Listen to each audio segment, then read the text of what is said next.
जलालुद्दीन खिलजी, जिसे जलालुद्दीन फिरोज खिलजी के नाम से भी जाना जाता है, भारत में उसका शासनकाल 1290 से 1230 ईस्वी तक था। जलालुद्दीन खिलजी खिलजी वंश का संस्थापक था। उसने अपना जीवन एक सैनिक के रूप में शुरू किया था। अपनी योग्यता के बल पर उसने सर-ए-जहांदार और शाही अंगरक्षक का पद प्राप्त किया तथा बाद में समाना का सूबेदार बना। कैकुबाद ने उसे आरिज-ए-मुमालिक का पद दिया और शाइस्ता खां की उपाधि के साथ सिंहासन पर बिठाया।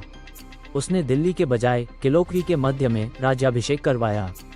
सुल्तान बनते समय जलालुद्दीन की उम्र 70 वर्ष की थी। दिल्ली का वो पहला सुल्तान था जिसकी आंतरिक नीति दूसरों को प्रसन्न करने के सिद्धांत पर थी। उसने हिंदू जनता के प्रति उदार दृष्टिकोण अपनाया। जलालुद्दीन ने अपने राज्याभिषेक के 1 वर्ष बाद दिल्ली में प्रवेश किया। उसने अपने पुत्रों को खानखाना, अरकली खां एवं कद्र खां की उपाधि प्रदान की। जलालुद्दीन फिरोज खिलजी ने अपने अल्प शासनकाल में कुछ महत्वपूर्ण उपलब्धियां प्राप्त की। इन उपलब्धियों में उसने अगस्त 1290 में करामानिकपुर के सूबेदार मलिक छज्जू, जिसने सुल्तान मुगीसुद्दीन की उपाधि धारण कर अपने नाम के सिक्के चलवाए। मूल रूप से फिरोज नाम से जाने जाने वाले जलालुद्दीन ने अपना करियर मामलुक राजवंश के एक अधिकारी के रूप में शुरू किया और सुल्तान मुइजुद्दीन कैकाबाद के अधीन एक महत्वपूर्ण पद पर पहुंचे। कैकाबाद के पंगु हो जाने के बाद रईसों के एक समूह ने उसके शिशु बेटे शमसुद्दीन कयूमस को नया सुल्तान नियुक्त किया और बाद में जलालुद्दीन को मारने की कोशिश की। इसके बजाय जलालुद्दीन ने रईसों के समूह को मार डाला और रीजेंट बन गया। कुछ महीने बाद उन्होंने कयूमर को पदच्युत कर दिया और नए सुल्तान बन गए। सुल्तान के रूप में उन्होंने मंगोल आक्रमण को विफल कर दिया और कई मंगोलों को इस्लाम में धर्मांतरण के बाद भारत में बसने की अनुमति दी। उन्होंने चाहमान राजा हम्मीरा से मंडावर और झाइन पर कब्जा कर लिया। हालांकि वे चाहमान की राजधानी रणथंभौर पर कब्जा करने में असमर्थ थे। उनके शासनकाल के दौरान उनके भतीजे अली गुरशस्प ने 1293 में भीलसा और 1296 में देवगिरी पर हमला किया। जलालुद्दीन, जो अपने राज्यारोहण के समय लगभग 70 वर्ष के थे, आम जनता के बीच एक सौम्य, विनम्र और दयालु सम्राट के रूप में जाने जाते थे। अपने शासनकाल के पहले वर्ष के दौरान उन्होंने शाही राजधानी दिल्ली के पुराने तुर्किक रईसों के साथ टकराव से बचने के लिए किलोकरी से शासन किया। कई रईसों ने उन्हें एक कमजोर शासक माना और अलग अलग समय पर उन्हें उखाड़ फेंकने का असफल प्रयास किया।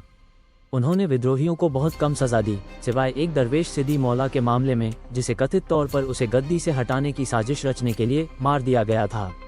जलालुद्दीन की अंततः उसके भतीजे अली गुरशस्प ने हत्या कर दी, जो बाद में अलाउद्दीन खिलजी के नाम से गद्दी पर बैठा। जलालुद्दीन ने अपने राज्याभिषेक के 1 वर्ष बाद दिल्ली में प्रवेश किया। उसने अपने पुत्रों को खानखाना, अरकली खां एवं कद्र खां की उपाधि प्रदान की।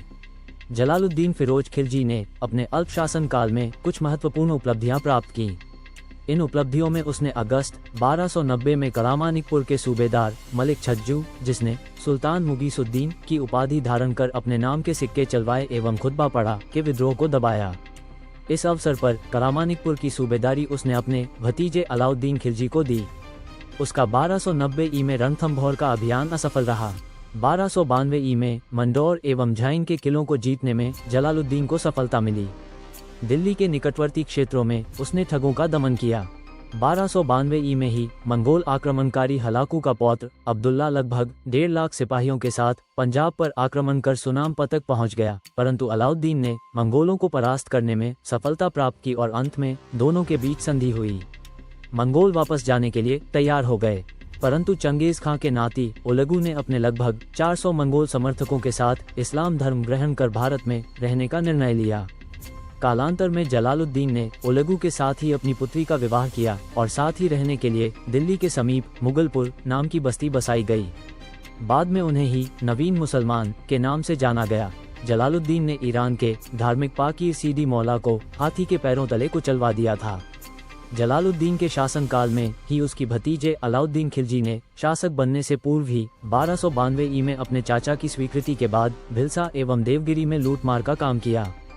उस समय देवगिरी को लूटना मुस्लिमों का दक्षिण भारत पर प्रथम आक्रमण था।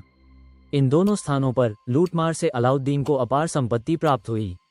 जलालुद्दीन खिलजी की हत्या इसके भतीजे एवं दामाद अलाउद्दीन खिलजी ने अपने भाई अल्मास बेग की सहायता से 1296 ई को करामानिकपुर में की, जिसे बाद में उलूग खां की उपाधि से विभूषित किया गया।